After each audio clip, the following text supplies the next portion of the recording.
आपण असं पाहणार आहोत, पिहू आणि नंदिनी दोघीजणी आरती करत असतात, शुभम करोती कल्याणम म्हणत असतात. आणि मग आता नंदिनी खूप खुश होऊन देवाची प्रार्थना करत असते, कारण पिहू सोबत आहे तिच्या. त्याच वेळेला आता वसू आत्या गपचूप तिथे आलेले असतात आणि ह्या दोघींचं बोलणं ऐकू लागतात. त्याच वेळेला नेमकं आता पिहू सांगत असते की नंदिनी ताई, त्या दिवशी मी तुला सत्य बोलून टाकलं सगळं मनातलं. आणि त्यानंतर वसू आत्या कसं मला विचारत होत्या, पण मी ना खूप घाबरली होती. मला समजतच नव्हते त्यांच्यासमोर काय बोलू, कारण त्यांनी माझा हात पिरगळला होता ना, आणि माझ्या डोळ्यात देखत त्यांनी मला कसं केलं, म्हणूनच मी खूप घाबरली होती ग नंदिनी ताई. आणि मग मी खूप बिथरली आणि मग नाही म्हणून पडले, सॉरी हा नंदिनी ताई. असं त्या दोघींचं वसू आत्यांबद्दलच बोलणं चालू असतं. आणि त्याच वेळेला वसू आत्या हे सगळं ऐकतात आणि म्हणतात की काय ग पिहू, परत एकदा हात पिरगळून द्यायचा आहे का? नाही, मग माझ्याबद्दल काय चाललंय देवासमोर? त्यावेळेला आता पिहू जरा वसू आत्यांना पाहून खूपच घाबरते आणि लगेचच तिथून पळून जाते. मग आता नंदिनी असते, नंदिनी आणि वसू आत्या ह्या दोघी देवासमोर उभं राहून बोलत असतात.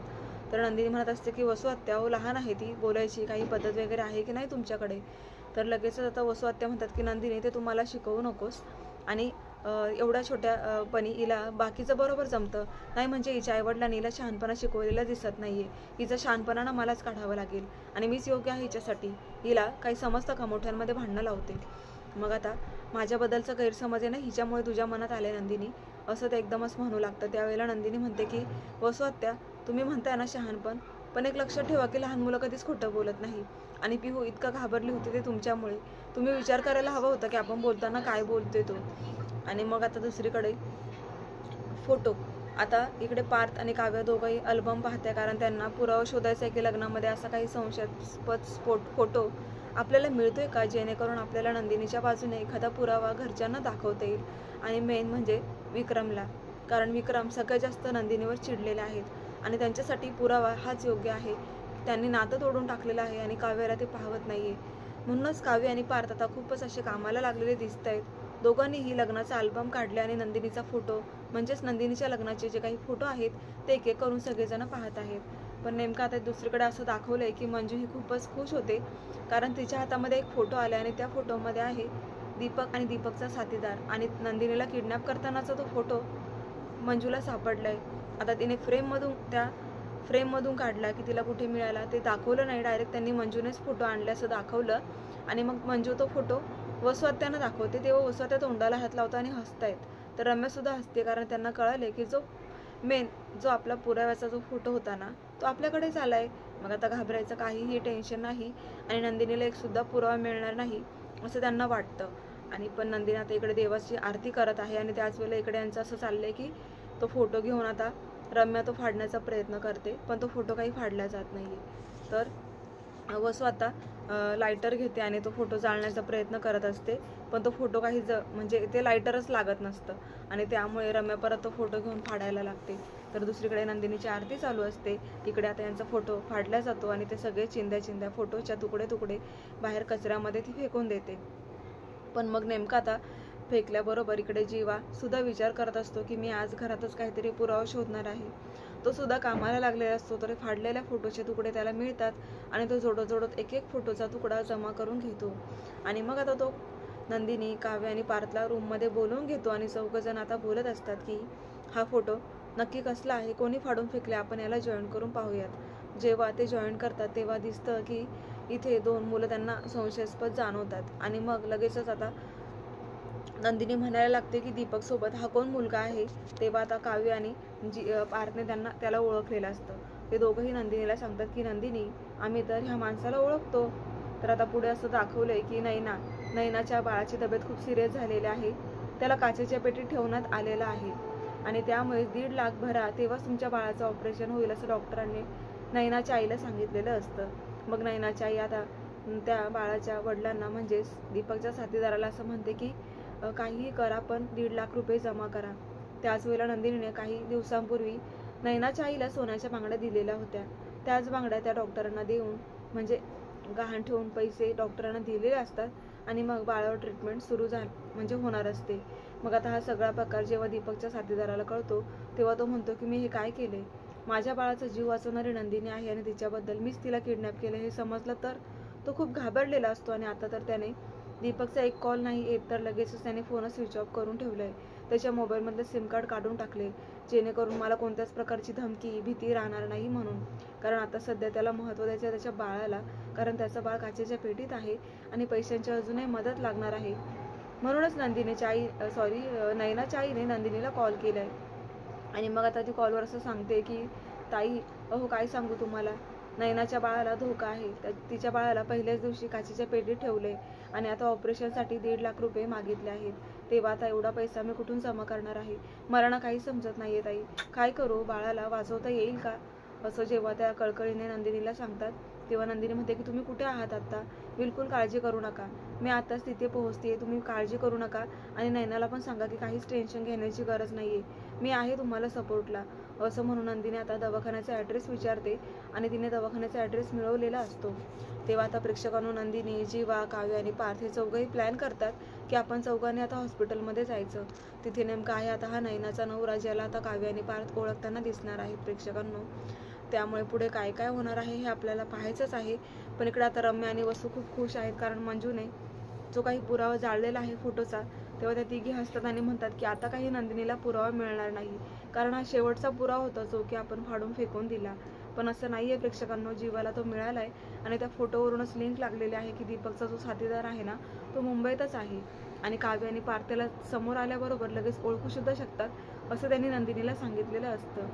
तर प्रेक्षकांनो आता खूप जबरदस्त ट्विस्ट येणार आहे, कारण माननी सुद्धा आता खूपच रिक्वेस्ट करताना दिसतंय. त्यांनाही असं मनापासून वाटतंय की नंदिनीच्या बाजूने एकतरी पुरावा मिळायला पाहिजे, कारण त्यांना सुद्धा हाच अनुभव आहे की वसू आत्या ह्या काही चांगल्या नाही आहेत, त्यांची वृत्ती चांगली नाही आहे. त्या नंदिनी आणि काव्य ह्या घरात आल्यापासून रोज काही ना काही ते कुरापती काढतात आणि ह्या मुलींचा अपमान करतात.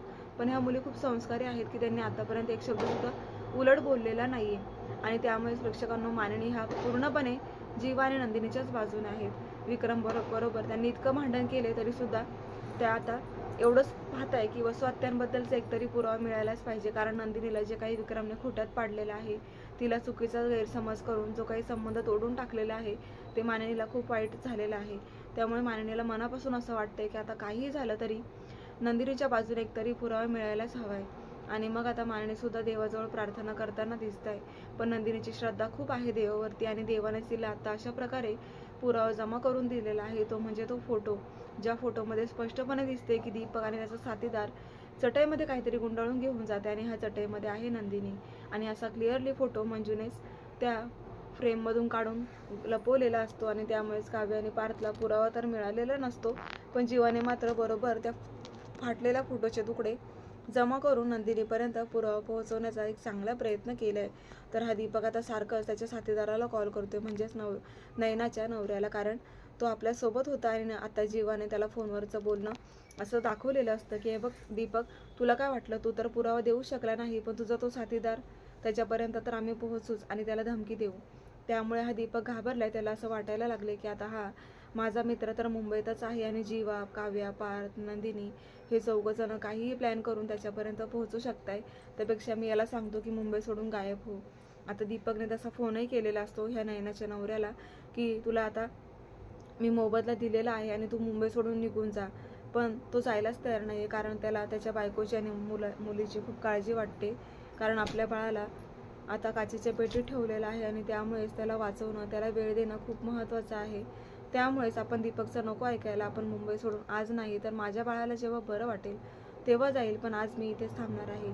पण प्रेक्षकांनो पुढे आता योगायोगाने नंदिनी, काव्य, जीवा आणि पार्थ हॉस्पिटलमध्ये पोहोचणारच आहेत आणि तेव्हा तो माणूस समोर आल्याबरोबर त्यांना आता सगळं सत्य समजणार असतं, कारण तो आता दीपकचा साथीदार एक सुद्धा गोष्ट लपवणार नाहीये, कारण आपल्यावर ज्या माणसाने उपकार केले त्याला तर सगळं खरं सांगायलाच पाहिजे असं त्याला वाटू लागतं आणि सगळं सत्य आता नंदिनी समोर पूर्णपणे समोर येणार आहे. त्यामुळेच वसू आत्यांचा आणि रम्याचा खरा चेहरा देशमुखांच्या समोर यायला वेळ लागणार आहे. पुढील काही भागांमध्ये आपण पाहणारच आहोत प्रेक्षकांनो की कशा प्रकारे नंदिनी आणि काव्या दोघी बहिणी एकत्र आल्यावर त्यांना कशा प्रकारे पुरावा मिळालेला आहे आणि घरच्यांना सत्य सिद्ध करून नंदिनीला पुन्हा तिचं वर्चस्व गाजवता येणार आहे. त्यामुळे वसू आत्यांचा पापाचा घडा भरून त्यांचं सत्य समोर आल्याबरोबर आता काय शिक्षा देणार आहेत विक्रम हेच पाहणं खूप रंजक ठरणार आहे. तेव्हा आता पाहत राहा लग्नानंतर होईलच प्रेम. अशाच डेली अपडेटसाठी चॅनलला सबस्क्राईब करा, नोटिफिकेशनसाठी बेल आयकॉनवर क्लिक करा. म्हणजेच रोजचे अपडेट्स तुम्हाला वेळेवर पाहायला मिळतील. तर प्रेक्षकांनो, जाता जाता मला एक तुम्हाला म्हणजे इन्फॉर्मेशन द्यायची होती की स्टार प्रवाहावरती 2 मालिका निरोप घेताना दिसताय. शुभविवाह आणि थोडं तुझं आणि थोडं माझं. ह्या 2 मालिका आपल्याला शेवटचे याचे भाग 13 ते 14 सप्टेंबरपर्यंतच बघायला मिळणार आहे. 15 सप्टेंबरपासून लपंडाव आणि नशीबवान ह्या 2 मालिका प्रदर्शित होणार आहे. तर लपंडाव ही मालिका दुपारी 2 वाजता आणि नशीबवान ही मालिका रात्री आपल्याला 9 वाजता पाहायला मिळेल. तर प्रेक्षकांनो, आता नवीन 2 मालिका आपल्यासमोर सादर होणार आहेत. तुम्हाला जर अजून कोणत्या मालिकांचे रिव्ह्यू आपल्या चॅनलवर बघायचे असतील तर कमेंट करून तसं कमेंटमध्ये मेन्शन करा. कारण आता थोडं तुझं थोडं माझं ह्या मालिकेचे रिव्ह्यू पुढच्या 14 सप्टेंबर नंतर आपल्याला दिसणार नाहीये. त्यामुळे ठरलं तर मग ही मालिका आपण त्याचे रिव्ह्यू डेली अपडेट करतोच. पण अजून कोणती मालिका हवी असेल तर तसं कमेंट बॉक्समध्ये नक्की कळवा. आणि माझं अजून एक चॅनल आहे स्वर्ग मराठी, त्याच्यावर तुम्ही लग्नानंतर होईलच प्रेम ही मालिका पाहू शकता. तर मराठी सावली इथे थोडं तुझं थोडं माझं आणि ठरलं तर मग अशा 2 मालिका मी दाखवते. तर लगेच चॅनलला सबस्क्राईब करून घ्या. कम्युनिटी लावल्यावरती सर्च करून तुम्ही त्या चॅनलवरचे रिव्ह्यूसुद्धा पाहू शकतात. स्किप न करता पूर्ण व्हिडिओ पाहिला तर बरं होईल, कारण तुम्हाला जे काही तिथले जे काही पॉईंट्स आहे, ट्विस्ट जे असतात ना डेलीचे, ते कंटिन्यू पाहिलं तरच समजेल. तर आज आपण इथेच थांबणार आहोत. भेटूया उद्याच्या नवीन रिव्ह्यूमध्ये. तोपर्यंत धन्यवाद.